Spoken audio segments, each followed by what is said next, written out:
Hello everybody, it's Sephiroth04 for the weekly update. A few things today. So, instead of complaining, instead of spending the entire thing complaining today, gonna try to not do that. We'll just quickly go through things. There were videos last week, and there will hopefully be videos this week provided that I can record. So, yeah, there was a stream last week of a game on DS called Lost Magic, which it was a nice chill stream. I just wanted to play that game after 10 years and see if it still was how I remembered it. So it was a one-off thing. If we stream this week, which we'll see, but if we stream this week, I'm thinking we're going back to Ekenfell, but we'll see. It might be Ekenfell or Animal Crossing, depending on how my back is feeling, because I have not been feeling well. So, let's see. We had huge car repairs. That was fun. Hopefully we're getting our sinks in the kitchen today hooked up, so that will be nice to have a finally functioning kitchen.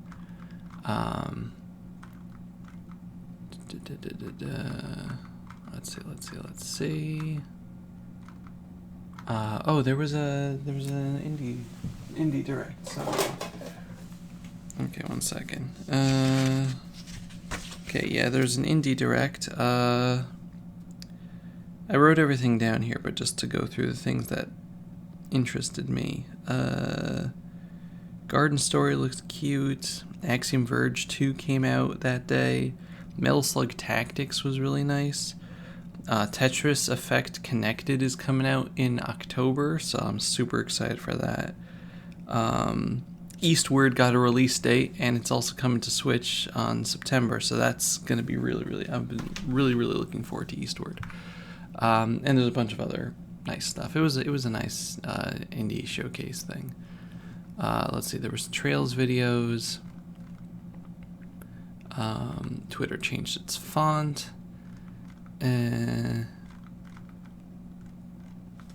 got a couple of pieces of art for Clara. One was I commissioned from Rosie, which I really like this one a lot. This is like a coffee, or however, I think it's pronounced coffee, the website Coffee Sketch. So that was really cool. They haven't posted the full thing, but I also got from Arizona, so there's that. And also Mika. Mika did this really nice. 1 second, it'll be easier this way. Really nice. It's me and Clara. Look at that. I really like this. Like, her eyes has like I'm trying to point with my mouse again. I do that a lot. Her eyes have like the dual color. Clara's eyes are like a green blue depending on where you look. It's not like green or blue. It's both. Also the detail in the glasses is just really nice. But also her height. Clara is 6'5", 6'4", something like that, according to my canon. So yeah, she's my height. So the height's right. I was very happy about that. People don't like drawing tall girls, and I don't know why. So yeah, thank you very much for that. I love it. I also drew some other Clara stuff. I did not do any Patreon drawings this week. I did some drawings of Todd for Missay, Todd Snap. You can find that all in Twitter moment in the bottom of the video. Let's see. And yeah, I drew Leon from Pokemon Masters. He's got a new outfit. And yeah, this past week was pretty much entirely me laying in bed, aside from recording on Monday, because my back has been demonstrably worse, and there's nothing I can do about it. We're trying to get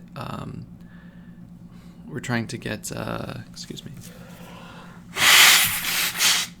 appointment with my back surgeon, but the hospital that I go to, CHOP, is in Pennsylvania, and New Jersey passed a law last year or the year before or something, essentially saying that anybody on Medicare can't see out-of-state providers, and they will not provide insurance for anything out of state unless there's like an emergency, and you have to get a special thing every single time and fight the insurance company. So like, these are the doctors I've been working with for years, and I suddenly can't see them unless we fight for like a month and a half of back and forth and peer-to-peer reviews with my primary care doctor, and it's so stupid.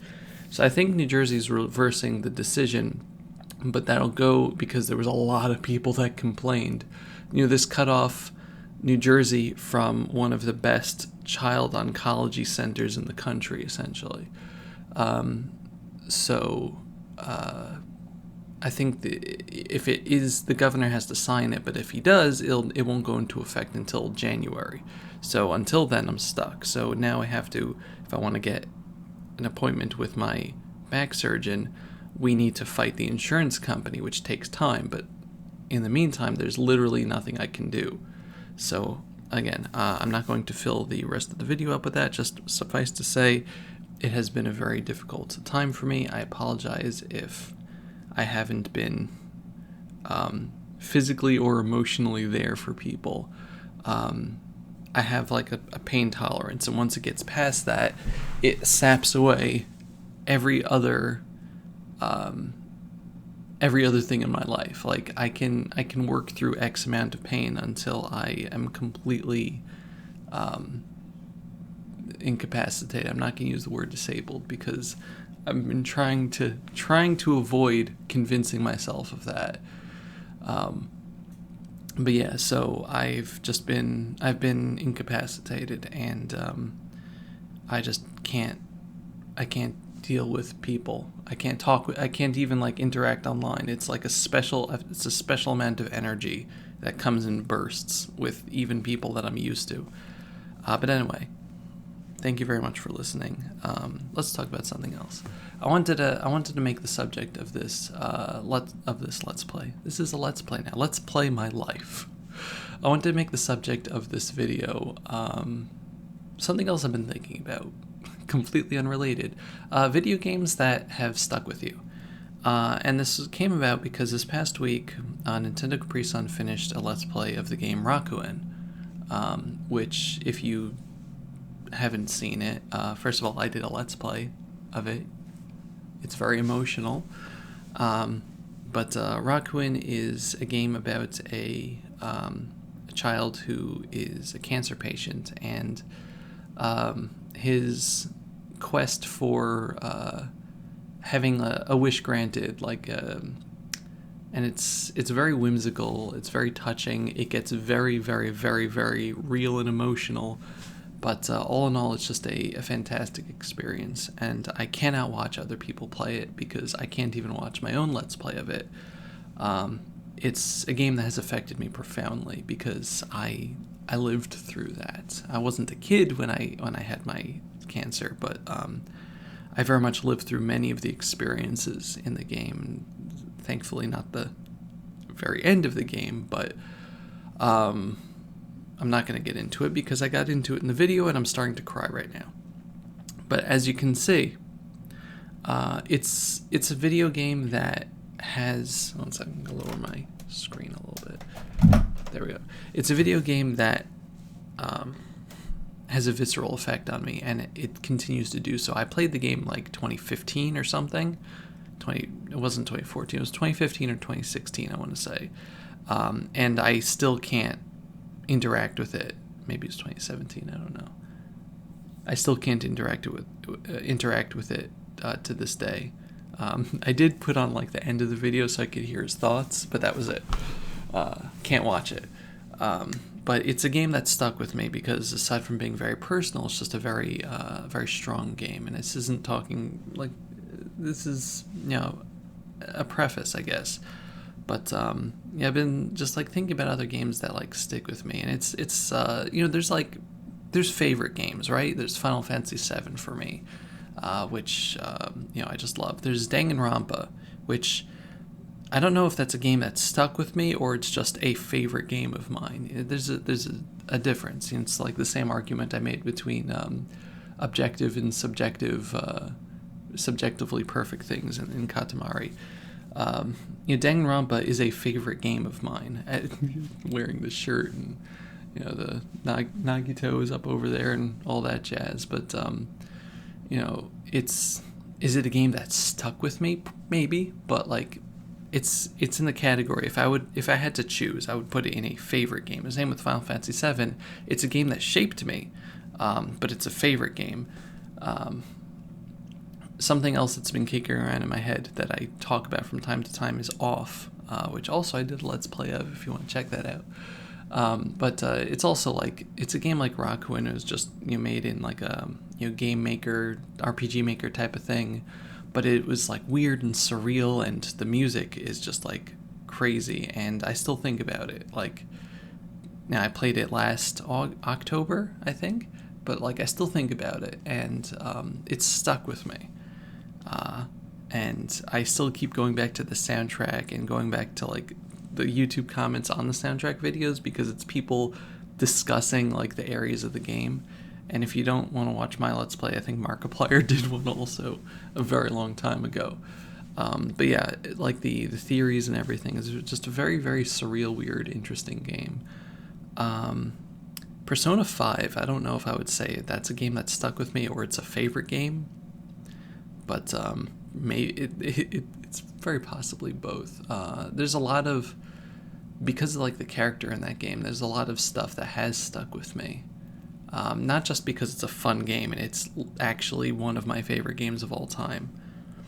And as a side point, you ever get like, feel like you're not allowed to call a new game your favorite game of all time because it'll look like you're just latching on to the current big thing? Like, I have a problem saying that Persona 5 Royal is one of the best games I've ever played because it's relatively new. I mean, I guess Persona 5 is like 4 years old already? No. Did it come out alongside? It came out alongside the Switch, right? That was 2017, wasn't it? Royal is more recent, but yeah, it's like, I don't know, because you'll say like, oh, this is my favorite game. Oh, this is my favorite game. And I think Persona 5 Royal is legitimately one of my favorite games of all time. It's just good.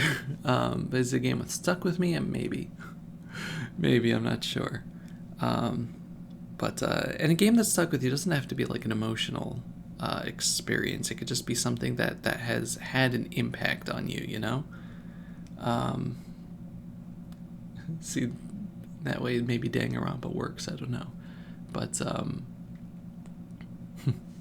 yeah, Persona 5 probably goes along there. Katamari Damacy, even though that also is a favorite game of all time category, Katamari Damacy, I think, is a game that's stuck with me, because it's the game I point to when I want to say to people, hey, do you want to understand my sense of humor? I just go over to Katamari and I say that, whatever that is, whatever Katamari is, that's me. That's me in the corner. That's me in the spotlight, losing the entirety of the stars in the sky. No, but Katamari is very much a me game, and when I played it for the first time, and I played it late. This was in, I don't know, maybe 2010 I played it, which is very far after it came out on the PlayStation 2. It had a profound effect on me. I had seen it before in commercials and stuff. I had heard Katamari on the Rock, but I didn't understand like the entirety of the game itself. And I'm probably giving this game a lot more credit than it deserves in terms of being like deep. But it's, for Katamari fans, I think they understand. It's a game that just, it's perfect in and of itself. And again, this is where the discussion is of objective and subjective perfection. It got spawned because my Katamari philosophies. So like that's a game that stuck with me because I think about it and I say, wow, I don't know if I would be able to define myself as a person as well if I had not played this game. Which is very interesting, and I don't, maybe concerning considering I'm choosing Katamari in that regard, but I think about like Twilight Princess. Is that a game that stuck with me? Actually, yes. It is a favorite game of all time, and I'm destroying my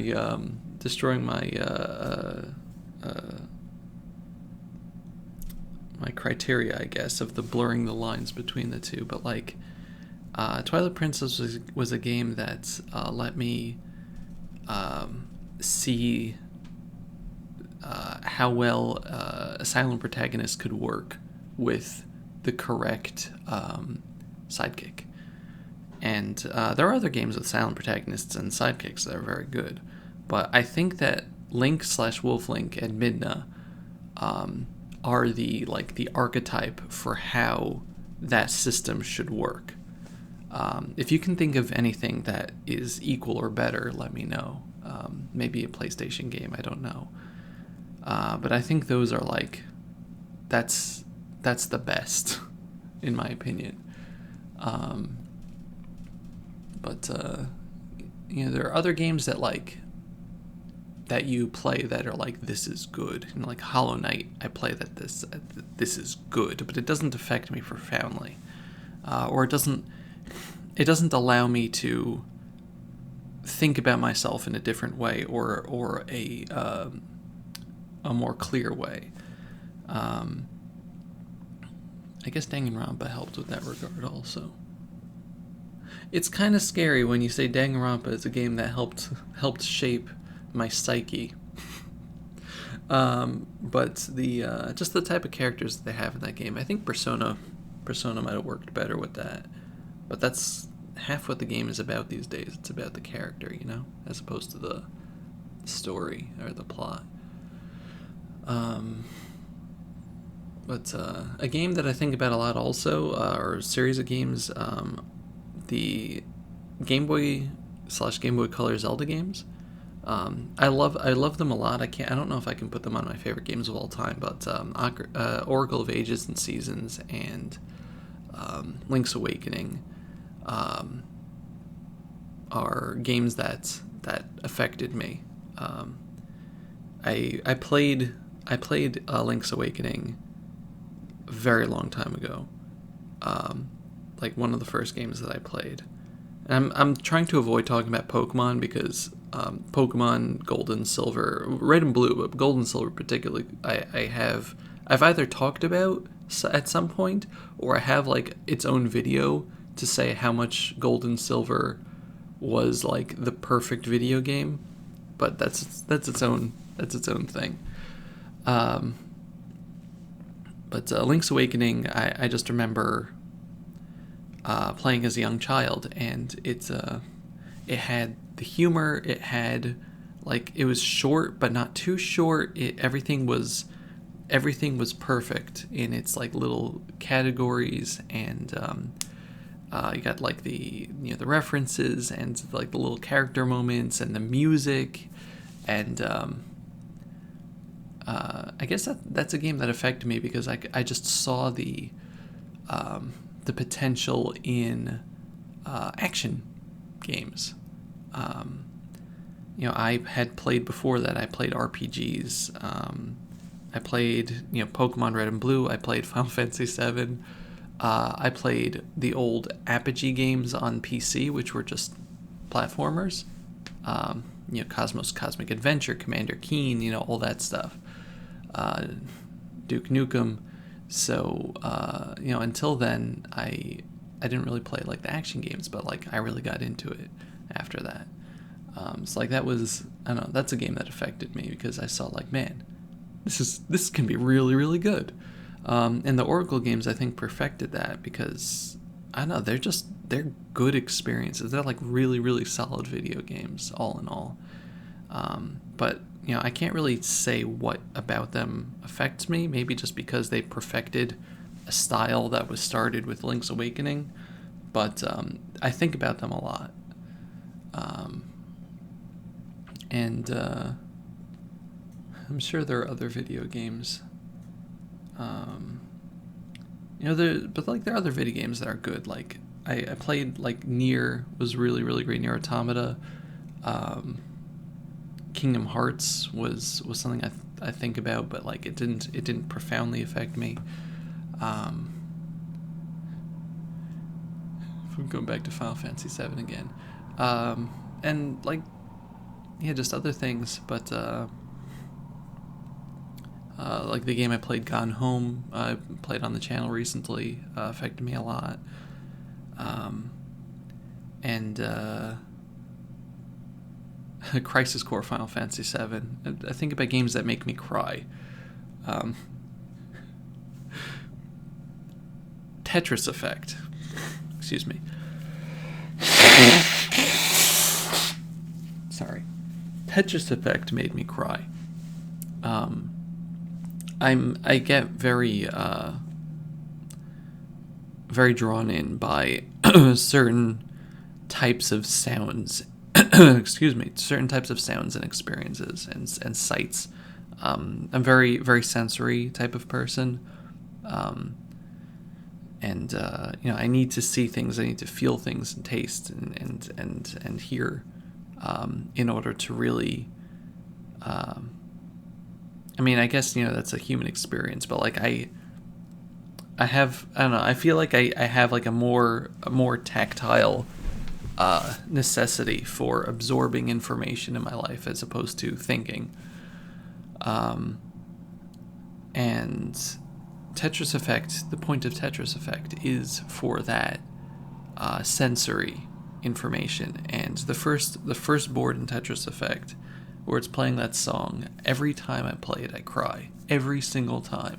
It's like it's a perfect start, and I hate that it transitions into worse stuff, but it kind of has an ebb and flow through everything. But like Tetris Effect is a game that profoundly affected me, and just hearing that song, "I'm yours forever, there is no end in sight for you,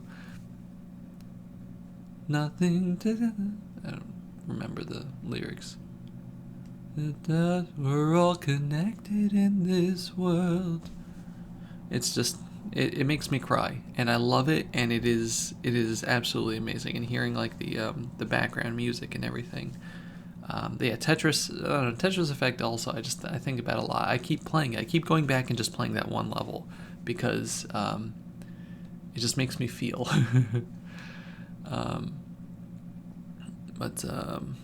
Yeah, anyway, I wanted to make this video something better than me complaining, and I hope I've given you an opportunity to think about the types of games that have affected you in this way, either emotionally or mentally or physically or spiritually or whatever. And let me know if there's a game or a bunch of games that have not necessarily your favorite game of all time, but a game that has affected you. Like you can say that there's like a before, there was me before and me after this game, experiencing this game, and they are two separate people. I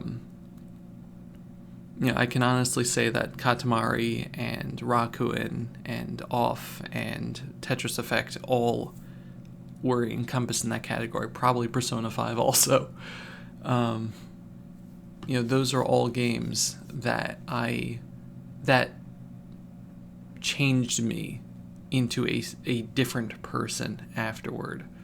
And I think in a good way anyway. But yeah.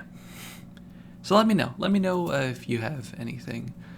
So this week, hopefully doing some good stuff this week with friends. So I'm really looking forward to that. And I really hope my back holds out. But thank you for listening. As always, thank you for being there, for being the people that you are, the amazing people that you are. I appreciate support when I'm not me, the person I want to be anyway. And I know that I haven't been that for a while. I swear I'm trying. And here's hoping for better things coming up. I hope the rest of your August is nice, and stay safe and stay cool out there. Goodbye, everybody. Bye-bye.